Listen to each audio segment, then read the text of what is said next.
ভানুগাছ থেকে শ্রীমঙ্গলের রাস্তায় যাচ্ছি। এটা লাউচড়া ন্যাশনাল পার্ক।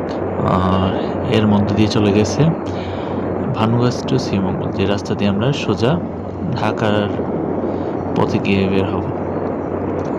এখান থেকে ঢাকা প্রায় 206 কিলোমিটার। আর সামনে লাউচড়ার গেট। আমরা অলরেডি লাউচড়ার মাঝ দিয়ে যাচ্ছি।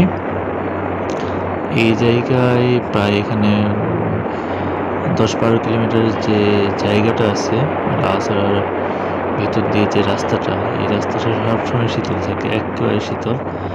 বলা যায় শ্রীমঙ্গল তো এমনি শীতলতম জায়গা, বাংলাদেশের সবচেয়ে শীতলতম জায়গা শ্রীমঙ্গল। আর এর প্রধান কারণ এই লাউচড়া ন্যাশনাল পার্ক। দুই পাশে গভীর অরণ্য, মাঝখান দিয়ে চলে গেছে এইরকম পাকা আঁকা বাঁকা রাস্তা। এখানে বাইক রাইড করা খুবই আনন্দদায়ক। যদিও বাইক রাইড করা খুবই আনন্দদায়ক, তবে মাথায় রাখতে হবে রাস্তাটা খুবই আঁকা বাঁকা। আর এক পাশ থেকে অন্য পাশের রাস্তা টোটালি, এই টার্নিংগুলো নেওয়ার সময় টোটালি দেখা যায় না। সেক্ষেত্রে সব সময় এই টার্নিংগুলো নেওয়ার সময় আমাদের অবশ্যই হর্ন বাজাতে হবে, আর সতর্কতা তো অবশ্যই অবলম্বন করতে হবে। আমরা এখন যে জায়গাটা আছি এর আমাদের ডান পাশে হলো মাগুরচড়া পানপুঞ্জি।